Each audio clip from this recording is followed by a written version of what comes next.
Olha só, o Correio Verdade desse sábado começa mostrando que os corpos dos dois jovens que foram encontrados ontem na Ilha da Restinga, em Cabedelo, esses dois jovens que vocês viram agora foram localizados aqui, ó, bem às margens, aqui lá na Ilha da Restinga, em Cabedelo. Os dois corpos ainda aguardam a liberação do Instituto de Polícia Científica aqui da capital. Bora ao vivo com o David Martins, que vai explicar pra gente, principalmente, David, o motivo da liberação dos corpos. Por que tá demorando tanto, hein, David? Boa tarde pra você. Bem-vindo ao Correio Verdade. Bom trabalho. Oi, João. Boa tarde pra você também. Boa tarde pra toda a Paraíba. Tá demorando um pouco porque, oficialmente, eles não estão identificados. Ah, mas todo mundo sabe que é o Diego e é o Riquelme. Não, também não é bem assim. Os corpos estavam em avançado estado de decomposição, algumas partes, inclusive os ossos já aparecendo, e isso está dificultando a identificação, que precisa dessa comprovação para que a coisa seja feita da maneira correta.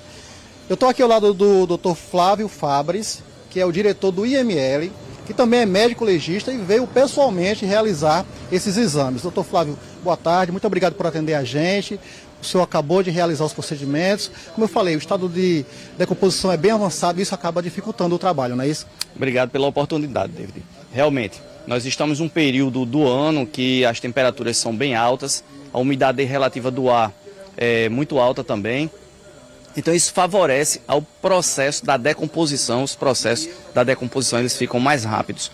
Apesar de haver informes deles terem sumido no dia 7, e hoje a gente encontra um cadáver em avançado estado de decomposição, com partes ósseas já bem evidentes.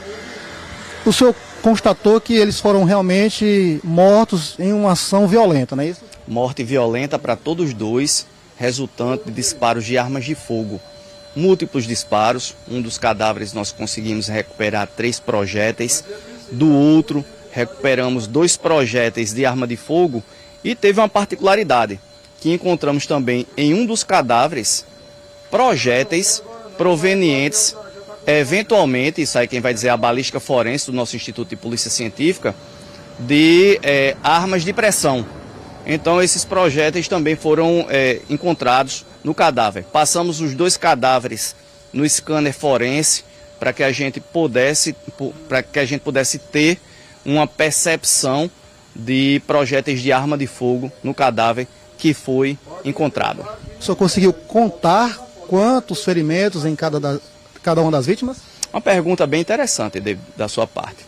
Como o cadáver, eu falei para você, estava em avançado estado de decomposição, e a fauna cadavérica já estava atuando nesses corpos, a gente poderia ter ali a ação de urubus, de caninos que tem ao redor, e o corpo foi encontrado na região de mangue também. A gente tem também caranguejo e outros também animais do entorno que estavam praticando o consumo do cadáver, né? Então a gente tem que ter um cuidado muito grande em relação a essas lesões.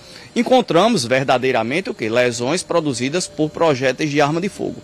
Não ficou caracterizado outro tipo de instrumento naquela ocasião do exame cadavérico. Em região de cabeça, o senhor encontrou essas perfurações? Encontramos predominantemente na cabeça, mas tinha também no tórax e abdômen.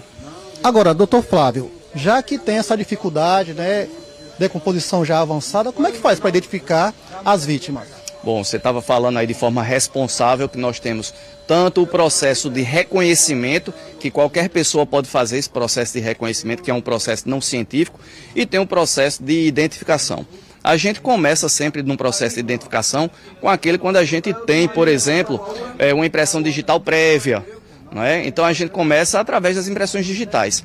A gente pode avançar no decorrer do processo de identificação, chegando até mesmo a utilizar o DNA. Né? A gente ainda está em processo de identificação, o pessoal da necropapiloscopia está atuando no cadáver e vamos ver. Se for possível fazer através da identificação das impressões digitais, ótimo.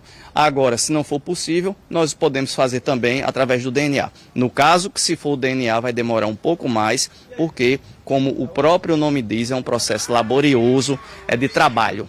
Pois é, se for através da digital, ainda hoje será liberado se o processo der certo? Se der certo, sim, a gente não tem a intenção de guardar de forma desnecessária o corpo. A gente quer dar a dignidade para que os familiares possam fazer as suas homenagens finais. Muito bem, deixa eu inclusive parabenizar o senhor que veio pessoalmente, é o diretor do IML, que antigamente era chamado de NUMOL, mas ele acaba de falar aqui que houve uma mudança.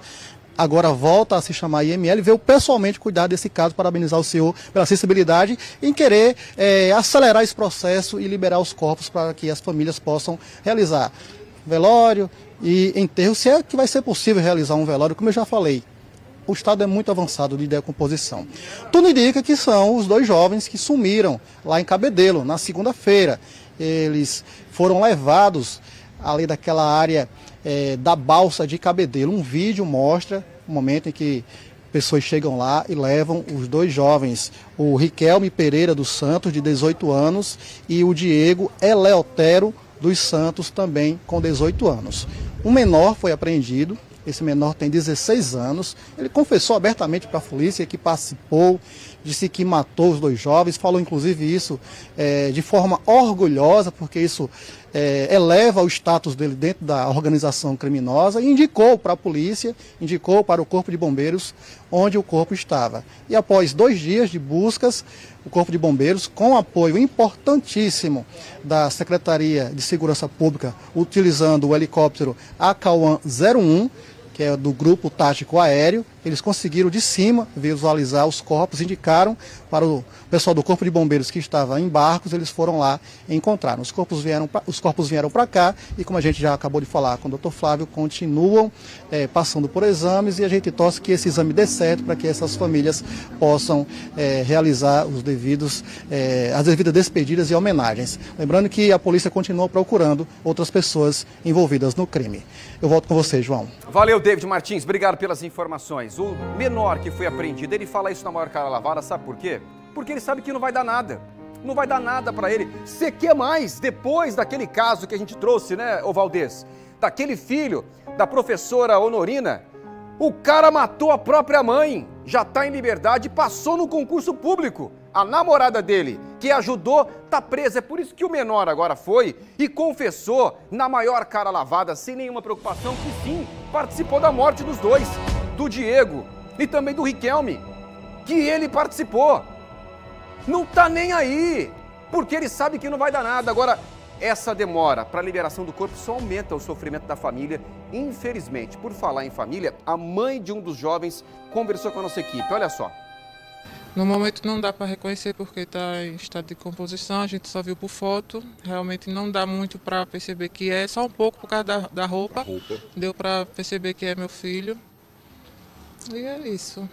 E a gente quer justiça, né, porque era um menino do bem, né, o que o povo fala que era envolvido, não, era um menino do bem. É uma situação difícil, né, para uma mãe, para nós família, os irmãos tá desesperado, nossa família toda, né, tá destruída. Destruíram a vida do meu filho, o sonho do meu filho que estava começando agora a cortar cabelo, que era o sonho dele, montar o salãozinho dele e cortar o cabelo. Provavelmente eu, o pai dele, meus filhos, irmão dele, toda hora chora, toda hora. Meu irmão não, mãe, por que fizeram isso, mãe, com meu irmão? Merecia isso não. E a senhora ainda buscou forças para vir até aqui reconhecer o corpo? Sim, como se fosse para ir ver, eu não sei como eu ia fazer, não sei se eu ia aguentar. Se eu ia suportar, mas eu ia ter que ser forte, né, para ver meu filho, mesmo na situação que está. Mais uma vítima das facções aqui na região metropolitana. Infelizmente, né? Tá demais e até quando isso? Até quando? É o chamado tribunal do crime, né? Alguém da ordem, o chefão da ordem, aí os comparsas, os parceiros vão lá para executar. E por falar em execução, pelo que o perito disse aqui para o David Martins, os 2 foram torturados, viu? Foram torturados e muito antes da execução. Que tristeza, né? A polícia continua investigando e a gente está nesse caso. Qualquer outro detalhe a gente traz para vocês aqui na tela.